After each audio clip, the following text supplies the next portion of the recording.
Hey everybody, we have a Labradoodle puppy video for you today. These Australian Labradoodle puppies are a week old today, and this is their litter update video. In this video, we're going to tell you a little bit about what the puppies have done the past week. We're going to update you on their weights, let you know who's the biggest, who's the smallest, and we're going to give you a little bit of an update on Mama Labradoodle Sierra. And we're also going to talk a bit about getting ready to welcome your Labradoodle into your home. Hi, I'm Claire from Van Isle Labradoodles, and these are the Australian Labradoodle puppies from our half and half litter. This litter was named half and half as we had anticipated half the litter to be black or chocolate, dark colored Labradoodle puppies, and half to be caramels and light colored Labradoodle puppies. Now, if you look down at this litter, there are no black Labradoodle puppies in here, and we only have one chocolate Labradoodle puppy. However, these two saved my bacon and made me not look foolish by being half and half in terms of their color. And we have an almost even split since we have an uneven number of puppies. We have 3 girls and 2 boys, so that's almost half and half as well. So sometimes, even though statistically we know what to expect and tell you that we're likely to have in a litter, statistics can always be wrong, and Mother Nature occasionally likes to say, hey, I'm in charge, and so you're not going to get exactly what you thought. So we don't have any of the black puppies in here that we anticipated, and I also had expected we would see several phantom pattern puppies, because if you look at Sierra here, she looks to be pretty much of a white dog with no pattern. Well, in reality, she is a phantom, and the reason why you can't see it is because she is this beautiful caramel color. She is a creamy caramel color girl with the darker golden caramel on her ears here. But otherwise, her body is just a lovely cream shade with a little bit of the caramel highlights.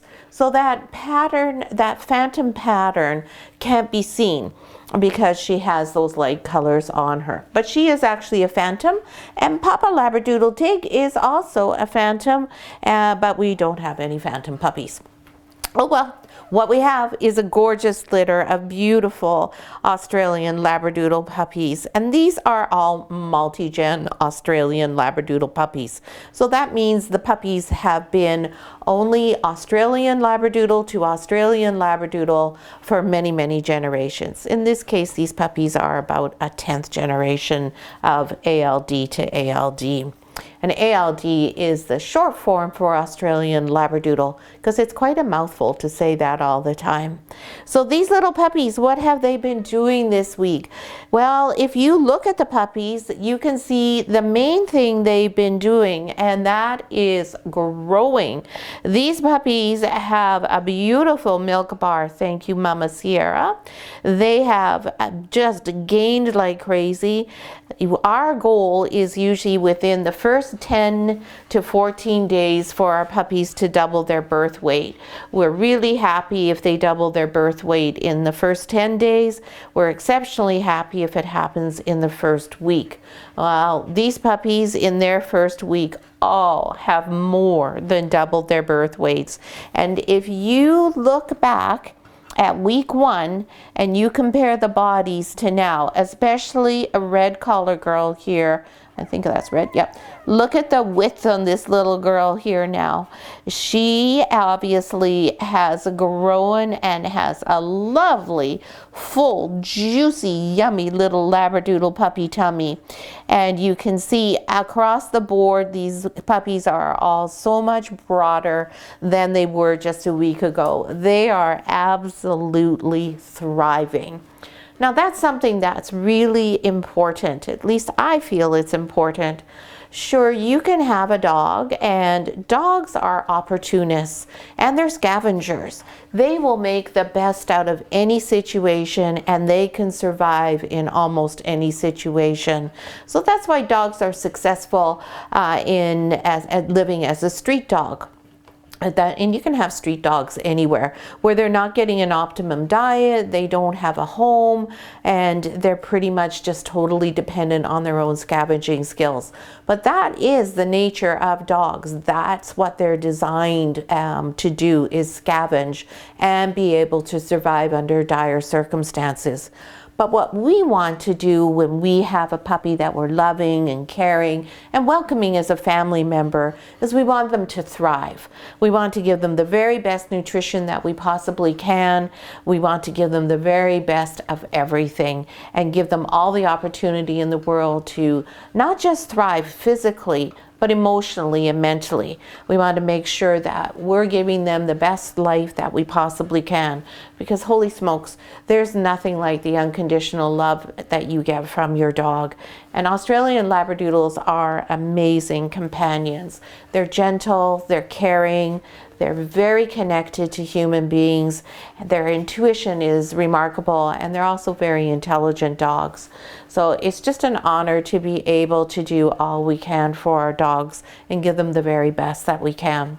So Sierra is enjoying a wonderful diet of natural food that she would eat were she not being looked after by us, but better, so that she doesn't have to go out and hunt for it. She's not going to eat one day and then not for the next 3 days. She's not going to get a little scrap over here and then nothing over there. It's going to be a nice, consistent supply of fully balanced, completely nutritious raw food. But we don't feed it to her necessarily in frozen format. We have it in freeze-dried for her.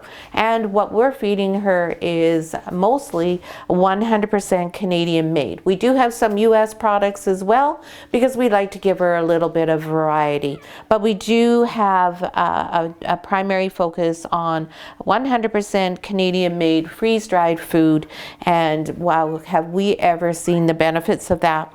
We've been feeding this new food for the last few litters, and we've noticed that all of our puppies are extremely robust.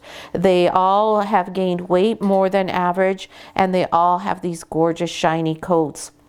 And like I said, you can certainly see from Red Collar Girl here, that is a nice, big, strong, sturdy body. We like to see our puppies nice and plump. It makes me envious sometimes because nobody wants to see me plump, but everybody likes to see the plump puppies. So now when you're taking one of these little puppies home, it's a few weeks before you're going to do that. But now is the right time to start looking around your house. Take a look on all around each room and work together as a family, if you are a family, with one another, and decide, okay, are there rooms that we don't want our Labradoodle puppy to go into? And that often can be a room that's perhaps a child's room, because children, they're good about picking up their things, and they do get a bit of motivation when you have a puppy. Once they have something chewed to bits by their puppy, they get a pretty good motivation to pick things up and keep their room tidy. But they're often busy, they have schedules and really active lives, so things sometimes get missed. So you may feel that it's a good idea that your children's rooms are no dog zones. And so what you want to do now is start getting your children into the routine of closing their bedroom door. Or you may have a hobby or a craft room that's not suitable for a puppy. So I quilt, and I have lots of pins, I have needles, and I have fabric and patterns, and they tend to be spread out all over the place. It would take me as long to clean everything up and put it back out again every time as I would have to sew if I had to do that each time. So I have my quilting area blocked off with my X pen, and the room that I store my fabric in, the door is closed all the time. So it's always good to just spend some time, walk around, get a feel for how you think the routine's going to be. And step one is sort of deciding where is the zones that your puppy is and isn't going to be. And then the other thing you want to be taking a look at is, what areas do I have to block off with a baby gate? So we don't want our puppies to be using stairs at all for the first 6 months. So if you have a split level, or you have a 2-story or a walkout, you're going to want to have a baby gate in front of the staircase so the puppy can't enter that area. Baby gates sometimes can also work if you have a room that you want to block the dog off from, but perhaps it's open because you have an open concept home. So you can either use an X-Pen, and your X-Pen is going to come in your puppy starter kit, or you can use a baby gate. Just look at the opening and decide which one is going to work better for you. And when you're purchasing a baby gate, you can find all sorts of them now that are quite attractive, and they're not ugly to have up in your house all the time. And then the other thing you're going to want to start to, especially if you have children, getting your kids used to is not leaving shoes, telephones, remote controls in places where your puppy can reach them. And don't be fooled, your puppy, being an Australian Labradoodle, is very smart, and they are very quick to figure things out. A really good example for you is in our puppy family room, we have a couple of benches, and next to one of the benches we have a basket that's full of toys for the puppies. Now those toys are there for our puppy family visits, and they're not for the puppies to use all of the time. And I'm just going to stop talking for a minute and just get you to take a look here. You can see our little chocolate girl. She's upside down here. Oh, she's going to be covered up. I just wanted to show you how pretty her white markings were, because you can't always see this when I'm holding the puppies up. Very pretty little girl. It's more fun to watch the puppies than me. When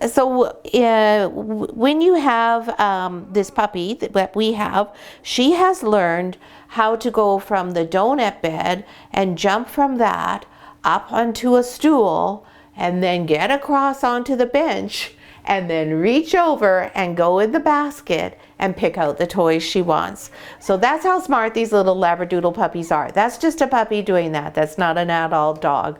I don't get surprised when one of our adult dogs knows how to do that, but when a young puppy is figuring these things out, I'm impressed. But it is an intelligent breed, and they do problem solve very readily. So you have to make sure when you're putting things up, you're really putting them up out of reach, and that there isn't a stool or a chair that they can get themselves onto to be able to negotiate their way up so that they can get whatever it is you've put out of their reach. Cell phones and remote controls are very popular items, along with socks, underwear, and your shoes. So all those things you want to make sure that they're out of the way. The other thing is your glasses. Puppies love to eat your glasses. So if you don't wear your glasses all the time, or if you have more than one pair, sunglasses, another thing not to be leaving on your coffee table. You're going to want to clear off your coffee table pretty much of everything and just put everything up high. Now this isn't forever, obviously, just for a few months while your puppy is young and has to put everything into their mouths because their teeth are coming in. Right, Mama Sierra? Yes, what a good girl you are. You're such a good girl. Oh, you saw Sierra jump back in, and she's over here now because she's well aware that my legs are enough of a barrier when the puppies are just a week old that she can have a little bit of quiet time away from them.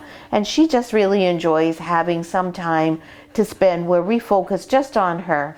So we do take her out quite often to do that. And her guardians were here to see her today. She was so happy to see them. It just makes her so, so pleased when her family come to visit her. Yeah, it's so nice. She loves us, but nothing is as good as Mom, right? Yeah, I know.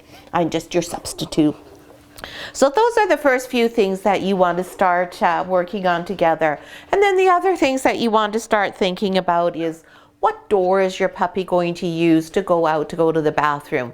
You want to use one door, hopefully, consistently, one that's really easily accessible from everywhere in the house. Hopefully a door where you can see the puppy if they go to tell you that they need to go out. And one that's fairly quick for you to be able, if you see your puppy showing you they need to go out, that you can pick your puppy and quickly get out the door, and out you go, and the puppy's all good and there's no pee in your house.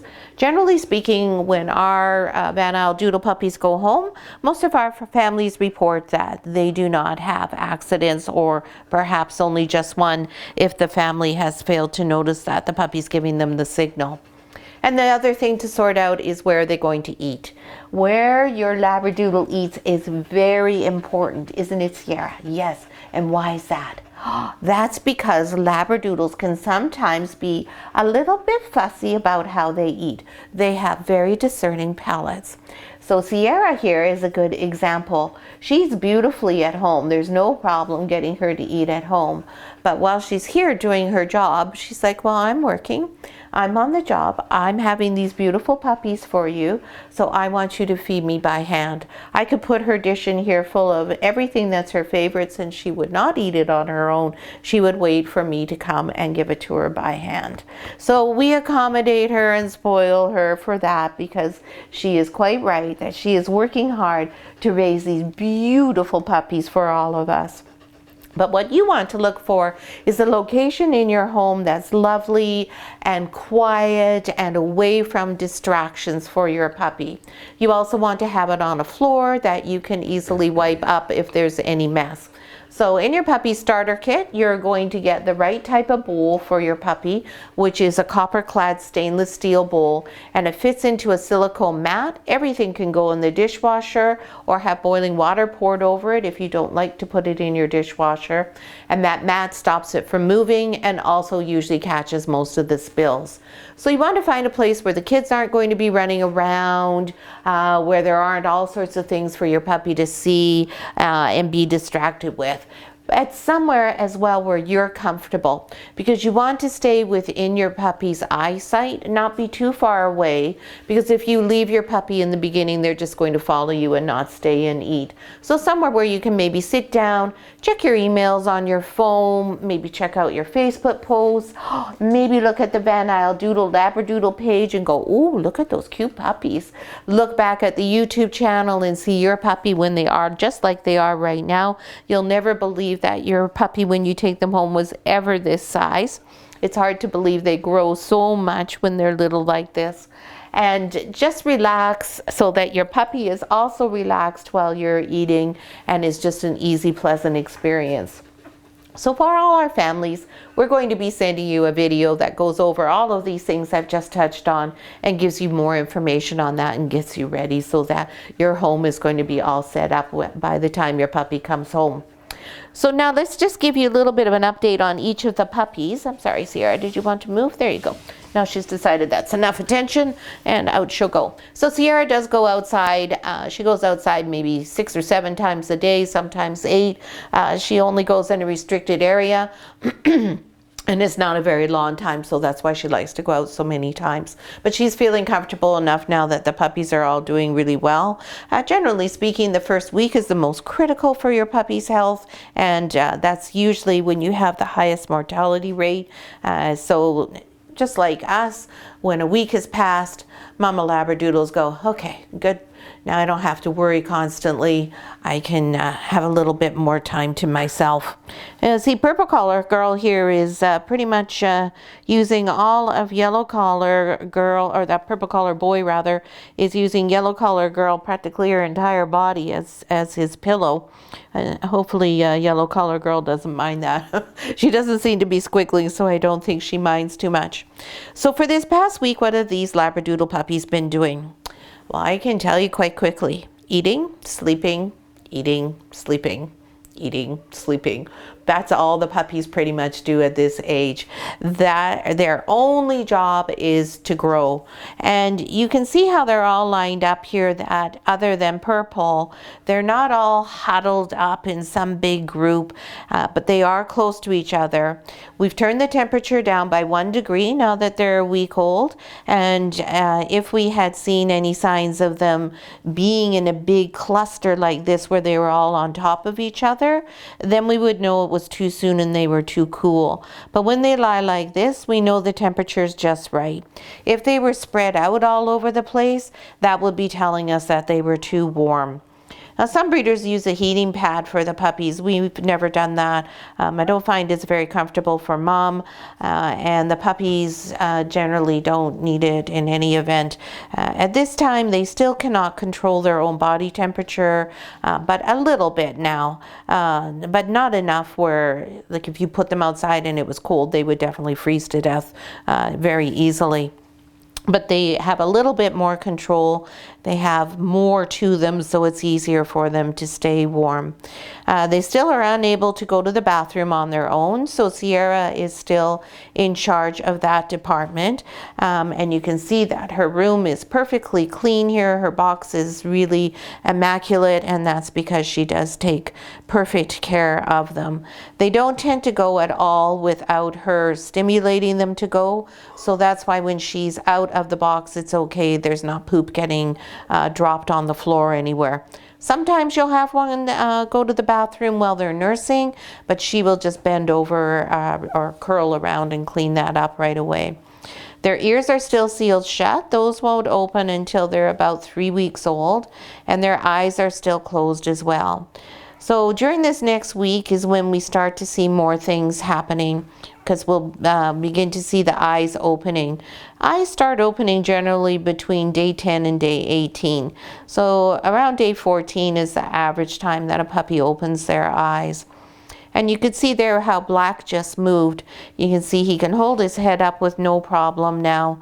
They have a little bit more control over their bodies, but they're really not moving anywhere too much yet. However, if Sierra came in and decided to lie over here, right, like where my feet are, they would all be able to negotiate getting over there without any trouble now. So we don't have puppies getting lost in the night now. If they do get separated, they're able to negotiate their way back to the group without our assistance.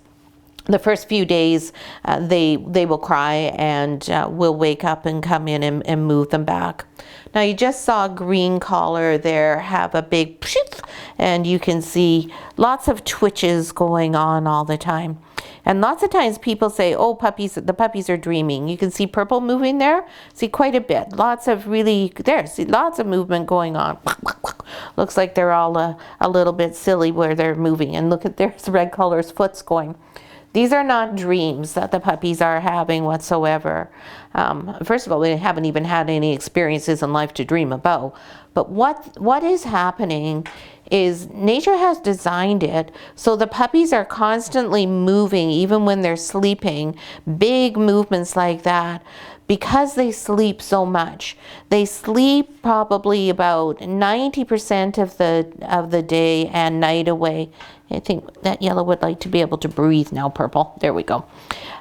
So if they just laid still all the time, their muscles would begin to atrophy. So the little herky-jerky movements that you see going on there are nature's way that they've designed it so that their muscles are being moved and worked and developed even while they sleep. If only we could figure that out for people. Wouldn't that be great if we could be asleep and exercising? But basically that's what they're doing, is they're exercising their bodies while they sleep and being sure that none of these muscles are not being used. So in fact, they're actually being developed quite a bit. So it's really quite fascinating how nature has designed that to work. So let's go through each of the puppies. They're lovely and quiet at the moment, and Sierra's not here, so we won't, I don't think, have any objections to picking them up and showing them to you. And we're going to do the puppies in birth order, which is how we'll do them every week. The first thing we do is touch them to let them know that we're here and that something's going to happen. Because of course in dog world, no dog is ever picked up. So it's quite a different sensation for a puppy to be picked up and handled by somebody, because dogs don't touch one another. They don't put their hands on each other. They don't put their paws on each other. Usually that is a sign of aggression as opposed to what we're doing, which is a sign of affection. So it's the first thing that these puppies are learning from us, that something that's completely foreign to a dog is actually something good, and that's being handled and touched, where we're kissing them, we've got our lips on them, we're touching noses, we're putting them on our skin. We're really developing a lot of contact, and we want them to always feel that this is something positive. So it's nice and gentle, nice and cozy, and we try to make it as good as it can be before we can start treating them in any way with like a food reward, because that's really how you pay your dog. Oh, so we got a little yawn there. Oh, big yawn by the baby. So I talk to them all the time. They can't hear a thing I'm saying, but I talk to them constantly. When they're right up against me, they can feel the vibration of my chest. Otherwise, they have no idea that I'm talking to them. I always think it's fun that they make so much noise, and it's so expressive, but yet they can't hear themselves or one another. And it's really interesting to me that despite that, they can communicate so well. So little red collar girl here is now an amazing 683 grams. So she has really come along. She has grown in leaps and bounds during this first week. And this little girl, just show you the back of her. Hello, beautiful. She's a gorgeous apricot party. Very, very pretty girl. Lots of beautiful markings on her back there. I'm just going to put her next to her sister there, because that's the next puppy I'm going to pick up. Her little sister, green collar girl here. Hey, green. There we go. There, we'll just bring her up. I'm just going to steer Red over in the right direction. There we go, so she can find her friends easily. So when we pick the puppy up, of course, they know right away from their noses that they've been separated from their litter mates. And their first instinct always is to go back to where the safety is, which is their litter mates. So that's why they fiddle-faddle around a fair bit with me here. So I thought she had some dirt on her claw there, but she doesn't. She has a black claw. And that's because she's going to have a black nose, black lips, and she's going to have black pads on her feet, because this little girl is a red and white party. So what's the difference between this one and red collar girl? It's just the color. And it's just the depth of the color. The darker color is a red and the lighter color is an apricot. And their color will probably change a bit over time. So I may be calling her a red now and changing to an apricot, and I may be calling red an apricot and changing her to a red. You just never know. We just have to wait for the color to develop. And this little sweetheart has also done amazing gains, and you won't believe it, she is the biggest puppy in the litter, and she is an even 700 grams. So she's really come along and really developed from the day she was born. Yes, she has. She's such a cutie pie. I just love the way her little spots are on the top of her head there.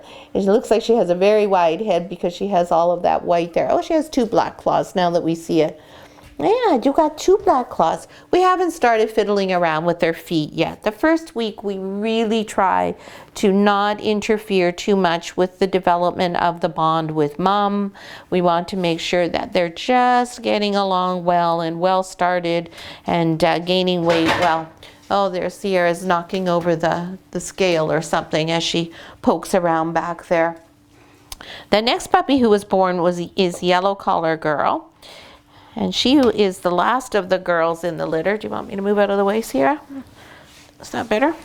And she is our only chocolate. Oh, and that's, of course, the one that Sierra is deciding she needs to make sure it's time to go to the bathroom.